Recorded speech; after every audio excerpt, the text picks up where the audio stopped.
So, based on the Parsha for the evening message for tonight, just titled it Why? Nice and simple from Parsha Korach, or in English, Korah. Can be literally translated baldness, can also be translated to uproot. So a bit more of a maybe spiritually applicable way of translating it to so it's not just someone who's bald on the head, but it's almost like to make bald by uprooting in a sense, if that makes any sense. But it's a proper name the way that it's used in this parsha, so that's the reason for not translating it per se. But it is Numbers 16 verse 1 all the way through 18:32. We invite you to read it. That is the parsha. So, for any less familiar, the Torah, the first 5 books, are divided into readings for every week, approximately 52 for the weeks of the year as it works out, give or take. Sometimes there's combinations, special readings for feast days, but in general, about 52 different parshas, and we just dive right into this one for this week, Parsha Korach. So I invite you to just take a brief look at the picture on the screen. Has anyone ever run track in high school or so? Nice. I did not. They didn't have track in my school. But the point remains. So this might be a little more familiar to y'all, but for perhaps those that are less familiar, this was a very interesting concept to me that's very relevant to what we're going to be talking about. Such a simple message, but very good nonetheless. So, all of these racers, as a brief explanation, are getting ready to run their race. But if you look, they appear to be starting in different positions, right? The person who's number 9, is it, looks way far ahead than the person who's number 1. And they're all running the exact same race, right? And at first glance, like, well, that's not fair. Look at how much of an advantage number 9 has over number 1, right? And so it's not immediately apparent, but it's interesting that they actually take into account that the curve of the track is shorter for number 1 than it is for number 9.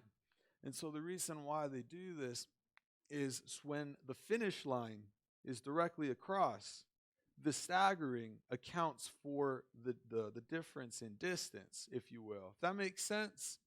But it looks to the naked eye, at first immediate glance, like it's unfair. The race that they run is not fair. Some people get a head start and some people don't, when in reality that's not the case. It only looks that way. It only looks that way. But it's very relevant to what we're talking about. And so amen. Just a few brief points.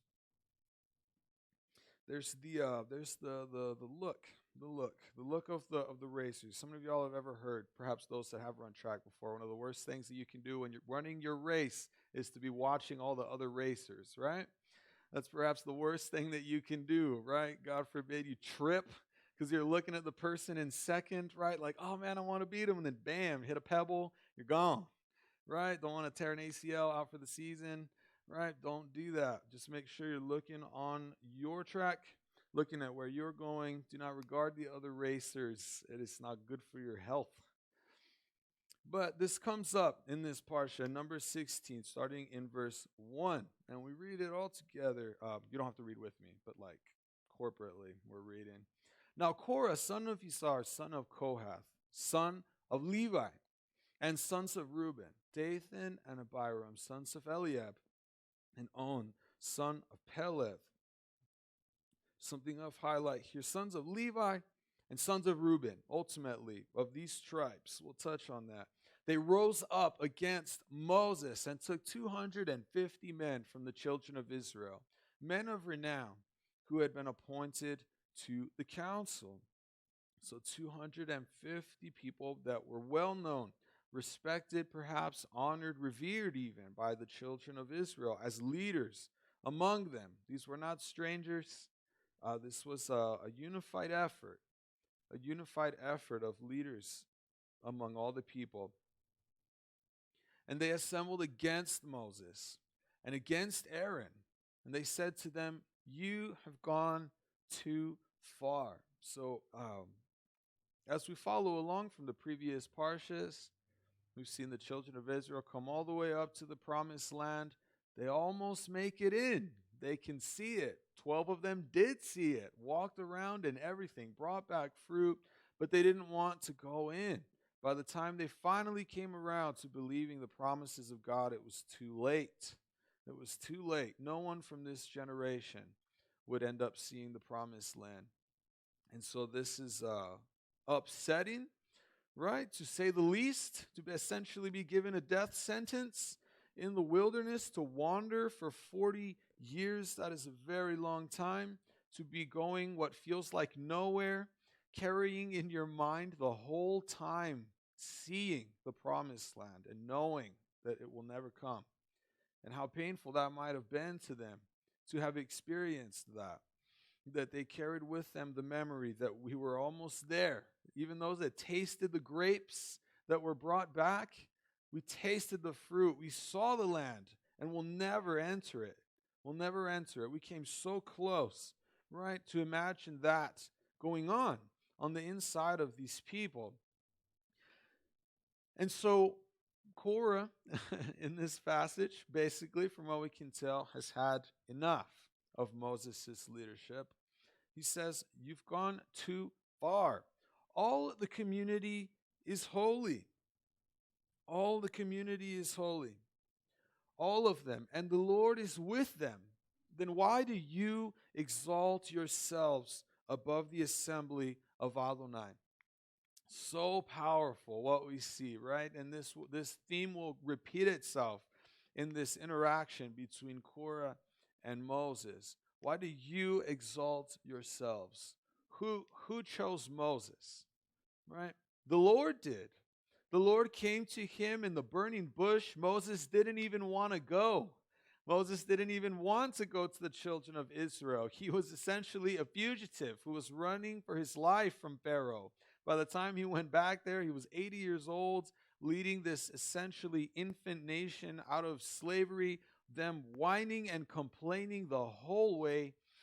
And here is the accusation that Moses, you have taken the power for yourself. You are abusing your authority within the people. We are all holy here, right? A little bit of communism sprinkled in to this philosophy, perhaps. We are all holy. We are all able to be leaders. Who are you to exalt yourself above the assembly of the Lord?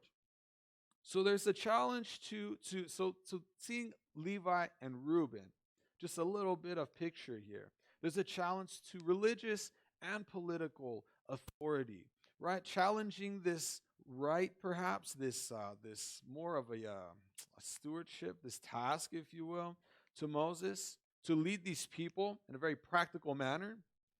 A challenge to that authority, but also a challenge to the idea that God had chosen him. So not just the task that he had to do, but the God who had chosen him to be there in the first place. Both of these elements of his leadership are being challenged in this moment. And there's a denial ultimately of God's leadership.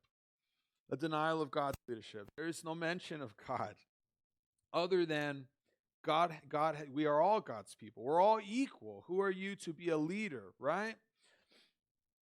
Of course, who wants to be the leader? Korah, from what we can tell, and it's not given explicitly, so definitely open to discussion on that.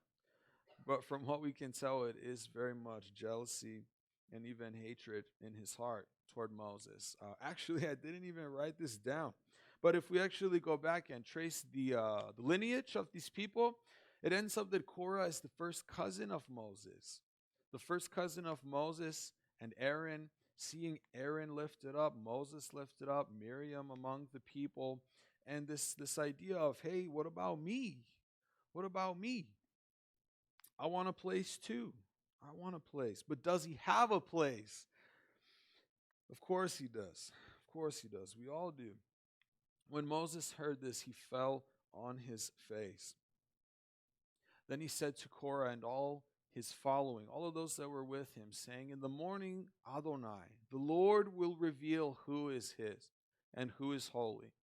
The one whom he will let come near to him will be the one he chooses to come near to him.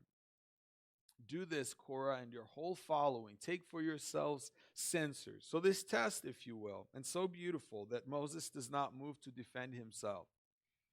Moses does not have Korah executed. He doesn't have him arrested, right? He doesn't make any effort to defend himself. He merely says, you know what? Let's let God decide. Why do I need to defend my position if God is ultimately the one who put me here? Let's let God handle it. So take for yourselves censers. Put fire and incense into them in the presence of Adonai. So essentially an offering.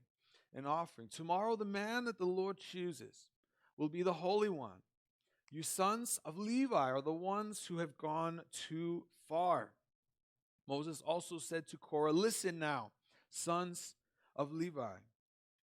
And here we read about his place. What was Korah's place? Isn't it enough, Korah, that the God of Israel has set you apart from the community of Israel to bring you near to him, to do the work of the tabernacle of Adonai, and to stand before the community to minister to them?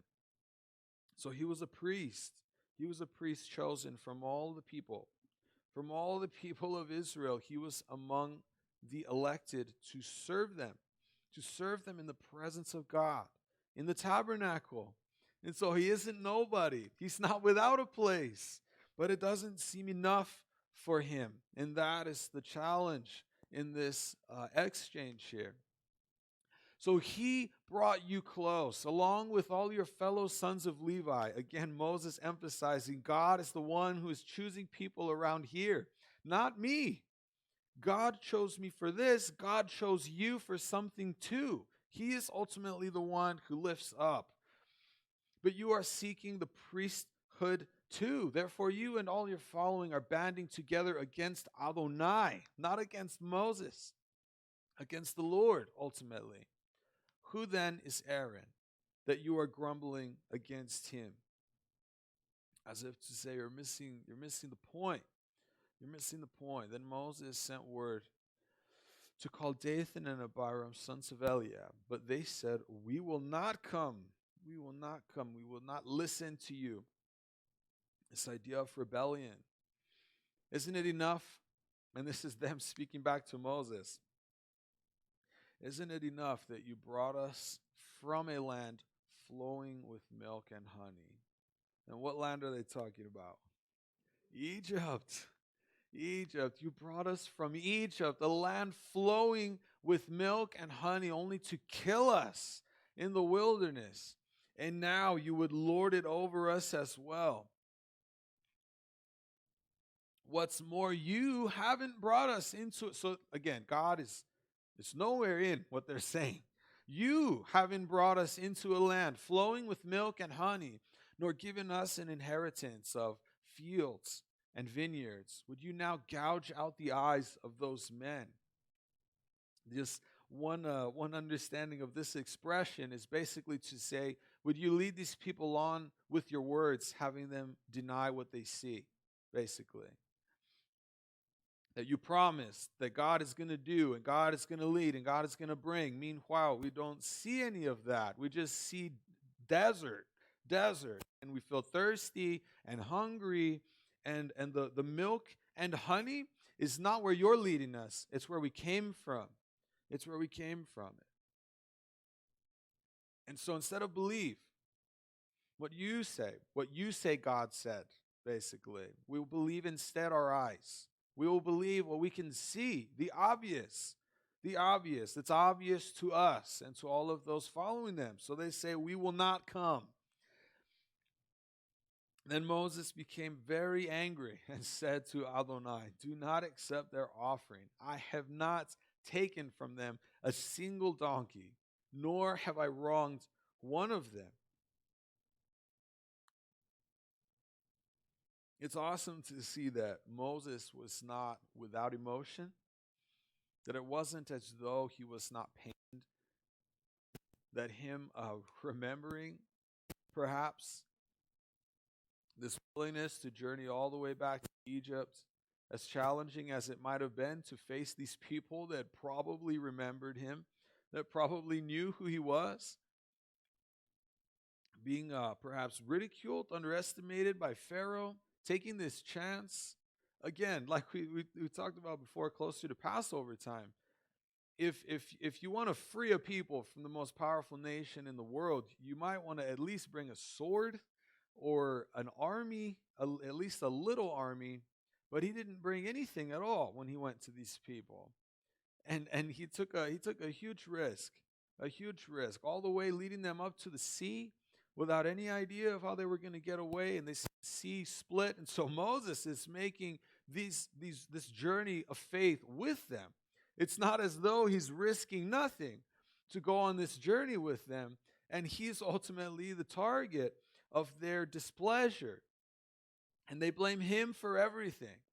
They blame him for everything that in their eyes has gone wrong. Again, who refused to go into the land? They did.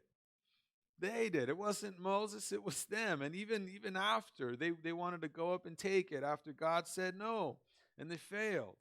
And they blame it on him. But we don't see Moses as someone that doesn't feel. But instead, again, he does not say this to Korah. He doesn't say this to Korah's following. He only, from what we can see here, he only speaks this to the Lord. That, Lord, you be my vindication. Lord, you prove yourself to them. I have not done anything wrong to them. But I'm not telling them that. I'm telling you. This contrast, that Korah's focus was only on humanity, was not upward. This mention of God essentially was not to add, one could say, reverence and beauty to them as a people, but it was almost as if Korah was referencing God to bring Moses down, of saying, we're all blessed by God. Is God important? Is God the main importance in that kind of a statement? Not really. It's more we. God has anointed we to be equal with you. You don't have a place above us because of the Lord, right? But if it wasn't the Lord, would that satisfy Korah? Possibly not. That's not the point, again. So Moses said to Korah, you and your whole following are to appear before Adonai, the Lord. You, they, and Aaron, tomorrow. And that's it. That's it. Do it if you want. So what we observe, Korah and his followers, these people that came against Moses in this exchange, in this parsha, they had positions of influence. They had a position that was unique among the children of Israel to serve the people. They had something special, being able to serve in the house of God. That's something not everyone was able to do. But it wasn't enough for them. They chose to push back in sarcasm, in rebellion, as though the land they came from was better. And this is not the only place where we see them talking that way. But it was one could say doubt, right? Where did this jealousy come from? Did they believe in the Lord? Was their trust, was their focus, was their attention on God? From what it seems, it was not. There was a doubt, perhaps, that ultimately led toward this jealousy. This jealousy, this hope of gratifying themselves, of preserving themselves, because God obviously was not going to do it. God, through Moses, was not working out. It was not good enough. We need somebody else with a little more spunk, a little more whatever, a little more direction, perhaps, in their eyes. But for us, just the message that we glean from this interaction is the importance of being rooted in trust in God's goodness, to guard our hearts, to help ensure healthy growth. And it's so important, this idea of goodness that we've perhaps talked about before. But what are God's desires toward me? And that really impacts whether I trust him with my life, whether I trust him with my plans. Because I have plans, I have goals, I have my own thing that I want to do with my life, perhaps. How do I know that God's is going to be better? How do I know that God is offering me anything that I can't get for myself? Well, we have to simply trust that he is faithful in his word to make good on his promises, and that his desire ultimately is not to crush us, it's not to kill us, is not to abandon us, but his desires are good, to see us grow, to see us thrive. And that helps to keep us from rebelling against him. Right? And baby Eliana's not a teenager yet, but we've heard a little bit of like, man, she's cute now. Enjoy it while it lasts. She hits 13 and she'll hate you forever, right? Of course, forever lasts until she needs money. But but nonetheless, there's this idea, right, of this from it's just speculation, right? We haven't raised teenagers yet, but this idea of ability, right? I'm growing, I'm strong, I'm becoming an adult, and I can do things. And I don't have to obey you as much because you can spank me, but it doesn't hurt as much as it used to. But my idea, my understanding of how to do things, I know things now. I know, oh man, I remember hearing this one, it's like a joke, it's kind of like a meme. Somebody told us this. Apologize if they're here tonight, but it was this funny thing of, might have been Mr. Steven. But yeah, it was this joke of a teenager making fun of their parents because they didn't know how to use an iPhone. And the parent shot back, like, shut up, I taught you how to use a spoon. I taught you how to use a spoon. Don't be laughing at me because I don't know how to use an iPhone. You didn't know how to do anything when you came into this world. And I sat there and taught you how to go in the toilet and how to feed yourself, right? You be patient with me. I was patient with you. And the diapers, they smell horrible. Oh, man. I was actually, I brought a daughter to work with me, and one diaper that I left in the bathroom there, and the boss came to me. He's so nice. It's like, John, oh man, I've been there, John, but if you could please take that with you, I would really appreciate it, because they didn't change because it's usually really clean in there. He was like, yeah, they didn't change the trash overnight, and we had guests the next day. And it's like smelled horrible in there, John. If you could just take it with you, I would really appreciate it. But we put up with that. We put up with that in the hope that it'll be worth something someday, right? Glory to God. But a beautiful contrast, a little bit of good news in this story. Someone that we don't really hear about, but is here nonetheless, is the person of Joshua. So this is a picture, obviously not taken at the scene, but of him with the angel of the Lord right before the battle of Jericho. When he asks, whose side are you on? And he has this discussion. But it's interesting to see, where is Joshua in this whole exchange? Well, in a way, nowhere. Nowhere. Does he have a position? I wouldn't want to say he didn't, but we don't see, just for illustration's sake, we don't see him pushing back in the same way that Korah did, the same way that others did. Perhaps very quietly, very faithfully, just doing what God had given him to do. And eventually, later down the line, this was the person who eventually did, in a way, what Moses was doing, who was installed by God to do this work, who did take up the mantle. Somebody did do it, but he wasn't fighting for it. He wasn't fighting for it in the same way that Korah was, in the same way that others were. And that's such a challenging thing to do. I don't want to take too long. I mentioned this to some people just to share my heart, just learn a little bit about each other. For me, just a little bit of a testimony. Haven't really done that often, but just talk about it. And once it's out there, right, with the live stream. But I just feel like it's worth something with regard to this message. It's really challenging when I was in school, when we were shortly after we were married. We were living. I was working fast food. I was a shift manager, and it was pretty awesome. Thankfully, the job came to us, and it was there when we needed it. The pay was good for what we needed at the time, and there was this frustration.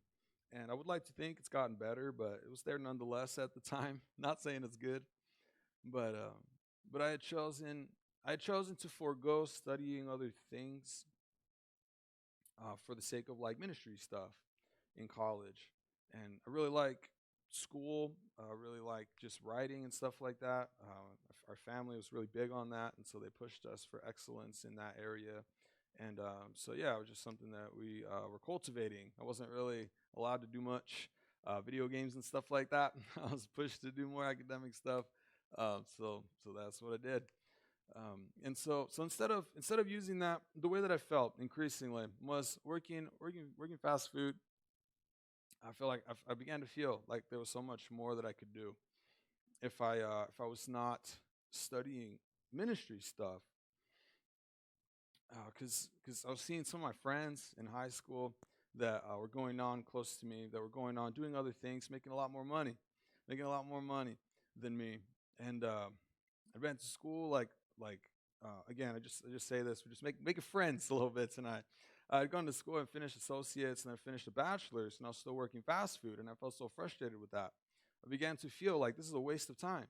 This is a waste of life, because where we were at the time, it was it just wasn't my place. It wasn't my place, perhaps, to do anything like this, like pastoral in nature. It was more of worship leading at the time. And so, in a way, I perhaps was in a similar position to this person that we're talking about. That I was doing something.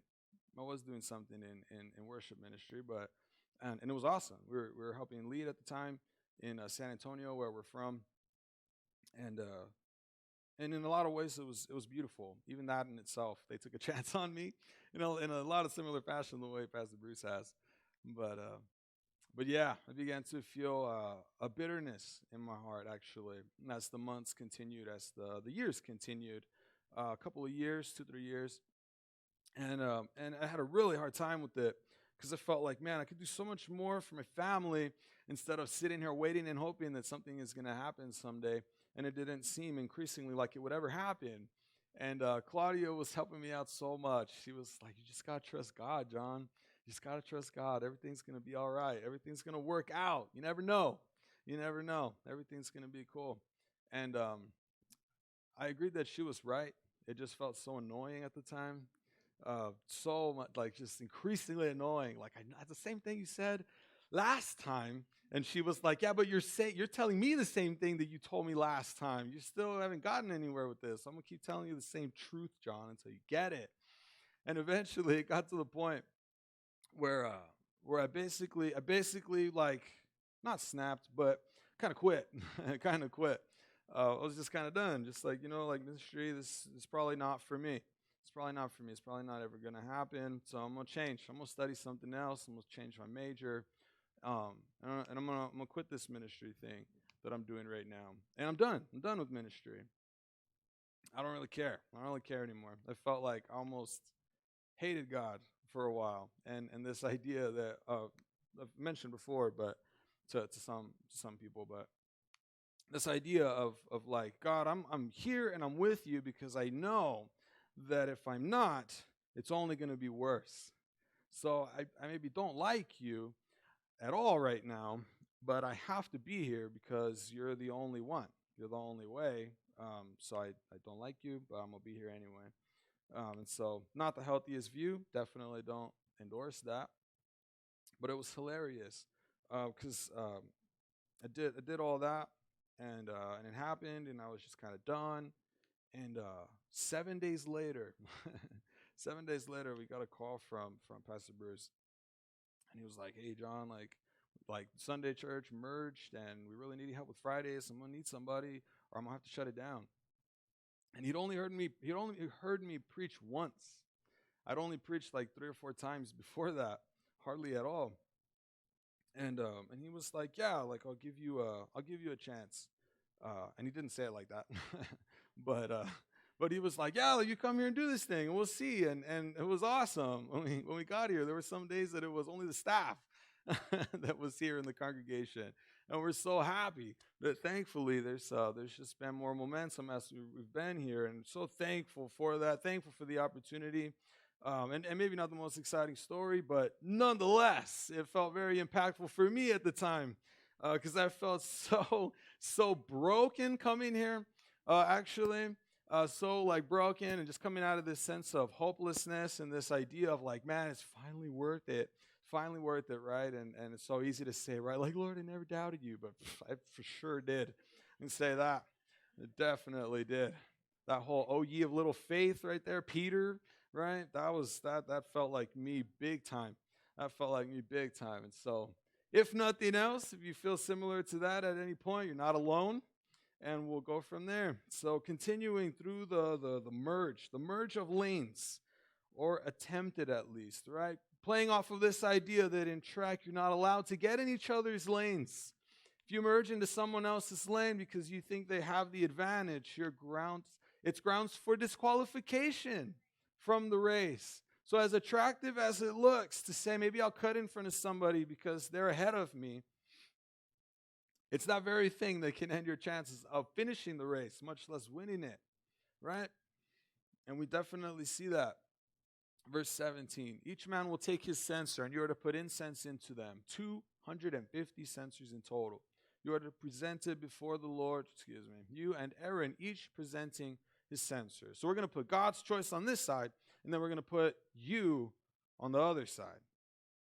So each man took his censer, put fire and incense into it, and stood with Moses and Aaron at the entrance of the tents of meeting. When Korah and all his following had assembled in opposition to them at the entrance to the tents of meeting, then the glory of the Lord appeared to the entire assembly. Then the Lord spoke to Moses and Aaron, saying, separate yourselves from among this assembly so that I may consume them at once. God is ready to go. He is ready to go. But they fell on their faces and cried out, O God, God of the spirits of all flesh. This expression, some would say, is this idea that God searches the intentions and the hearts of all humanity. And they were essentially acknowledging and calling on this characteristic, this value of God and his character. If one man sins, will you be angry with the entire community? Then the Lord spoke to Moses, saying, speak to the assembly, saying, move away from the dwelling of Korah, Dathan, and Abiram. Moses got up and went to Dathan and Abiram. The elders of Israel followed after him. He warned the assembly, the rest of the people, saying, move away from the tents of these wicked men. Don't touch anything that is theirs, or you will be swept away because of all their sins. So there's this implication with them instructing the people, please, essentially, we beg of you, do not be around these people. There is this idea that the people supported these leaders, that these were well-known men of renown from the community, and not just here, but later in the chapter, in the Parsha, there's this idea that the community was in support of these people. They were not acting alone. However, it is so interesting again that Moses and Aaron intercede for those rebelling against them. Kind of weird, if we could say so. That there were people challenging their authority, coming against them, seeking to undermine them. And they intercede for them from a place of love, not wanting anything bad to happen to them. And that's shepherding right there. Even their enemies, even the ones in the flock, so to speak, that hated them, they still fight for their good before the Lord. And it takes a lot of strength to do that, I would say. So they moved away from near the dwelling of Korah, Dathan, and Abiram. Dathan and Abiram came outside and were standing at the entrance of their tents with their wives, with their children, with their little ones, their whole family, suggesting that the family, again, was in support of what they were doing. Moses said, by this you will know that the Lord has sent me to do all these works, that they are not from my own heart. It's not me, but it's the Lord. If every one of these men die a common death and experience what happens to all people, then the Lord has not sent me. Basically, if nothing happens and you pass away like everyone else does, then maybe I'm not from God. Maybe I'm not from God. But if the Lord brings about a new thing, and the earth opens her mouth and swallows them and everything that is theirs, and they go down alive into Sheol, then you will know that these men have despised the Lord. Essentially prophesying before it happened, actually. If the earth opens itself and swallows them up, then you'll know that the Lord is the one who has put me here, and that their bickering is not with me ultimately, it's with the Lord. As soon as he had finished saying all these things, immediately the ground split under them. The earth opened its mouth and swallowed them along with all their households, all of Korah's people, and all their possessions, essentially erasing even the record of them. The things that they owned were gone as well. They went down alive into Sheol, they and everything that was theirs. The earth closed over them, and they were gone from among the community. All Israel around them fled at their outcry, for they shouted, "Perhaps the earth will swallow us." Again, suggesting support for them. Fire also came out from Adonai and consumed the 250 men offering the incense. So we have Moses being vindicated by the Lord through the earth, swallowing up these people, basically. And on the other side, those challenging Aaron, the fire came out from the Lord and consumed them and their incense. Similar to the strange fire, if you recall that story, I believe it was the sons of Aaron that offered strange fire, and they're consumed. Similar theme, if you will. So just for brevity's sake, continuing on in this chapter, the children of Israel rebel again. Again, right? The earth swallows them up, the fire comes out, and they're still rebelling, right? They're still rebelling. You killed Adonai's people, they tell Moses. Basically telling him, Korah was the one of the Lord. Korah was the one who was chosen of the Lord, and you killed him. You killed him, right? Moses, somehow you are the one that split the earth open. I would imagine he would have to be really strong to do that, and closed it again, right? Without a break or anything. Just he opened the earth himself and closed it himself. But Moses and Aaron intercede again for these people. Hurry to the assembly and make atonement for them. When they rebel this time, there was a plague that broke out among the children of Israel. And in the time that it took for Moses and Aaron to intercede for these people that were still rebelling, 14,700 of them died. There was so much death that came as a result of this rebellion. And it's arguably really, really sad, but at the same time, we get to choose which side of this story we're going to be on. The ones as the enemy that constantly oppose God, no matter what he does, no matter how good he is, no matter how faithful he is. And the ones that simply stand with him. Again, what fighting did Moses do to protect himself? What sword and shield did he take up? What spear did he take up against these people? In a way, he did nothing but run to God. And that's all we have to do. That's all. That's as simple as that. To last, to live, is basically just stay with him. Korah and his followers, they put Moses to the test. He merely passed it along to God. I'm not going to take your test. I'll let God take your test and see if God can pass it. And so just see the truest security of position comes from anointing, not strong-arming nor manipulation, moving the hearts of the people, attempting to threaten and accuse Moses and Aaron. And it can be tempting to do that, perhaps, to build things, to build position from this kind of interaction. But just lastly, just this idea: the one who got you there must keep you there. So if that's you, then it's gonna have to be, or me talking to myself too. It's gonna have to be my strength, right? That'll keep me here. And once my strength is gone, then I crumble. But if God puts someone there, then it will be God's strength ultimately that will keep them there, right? And that's beautiful. That's beautiful, considering the enemy that we fight. And so, lastly, just as we prepare to conclude, 17 verse 1, this final confirmation that we read about in the Torah service. Adonai spoke to Moses, saying, "Speak to the children of Israel, get a rod from each ancestral house, 12 staffs in all. From each prince according to his ancestral household. Write each man's name on his staff. Write Aaron's name on Levi's staff, for there is to be one staff for the prince of each tribe." So we've established now that Aaron is the chosen from Levi's tribe. But now there's this quote unquote competition, if you will, among all of them. Then you are to place them in the tents of meeting before the testimony where I meet with you.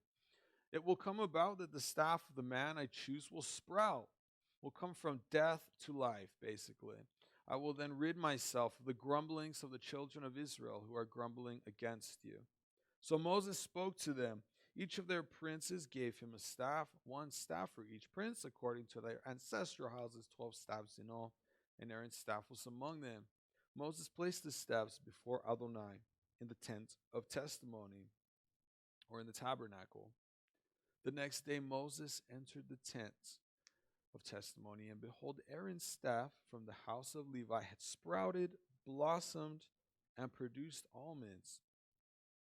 Now for me, I'm glad not to kill a plant, much less it produce fruit for me. This staff was dead, and not only did it come back to life, but it produced fruit. It's a beautiful thing. The extra mile, if you will, of God's confirmation.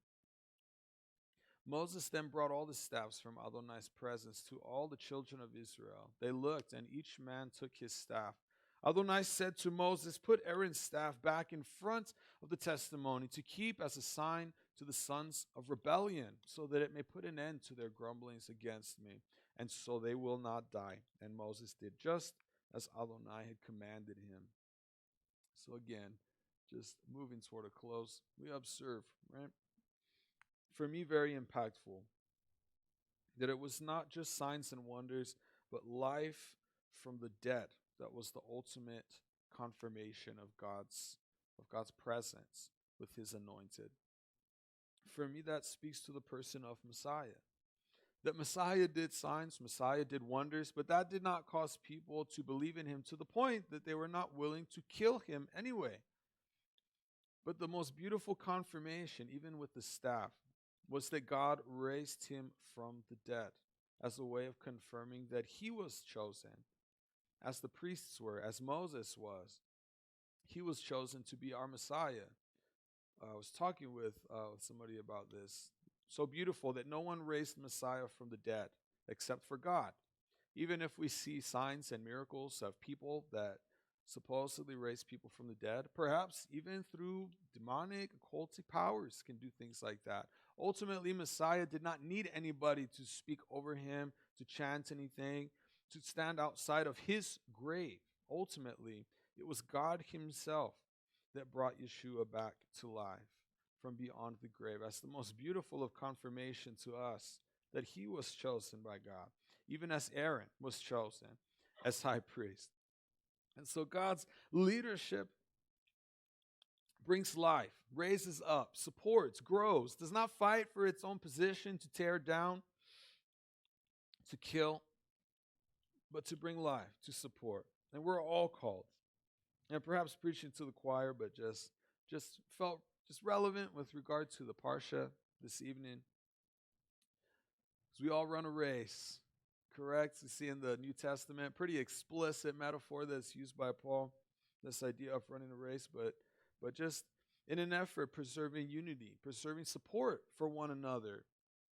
Within the congregation and even outside of the congregation, it can be perhaps easy sometimes, when we're feeling pained, when things feel hard, even if we feel disappointed with where we're at, as the children of Israel might have felt, to say, if only I could fight for my own position, if only I can get something for myself, I can do a better job with my life than God can, apparently, because I'm feeling so much pain right now, and I'm feeling like maybe the promise is never going to be fulfilled, maybe better is never going to come.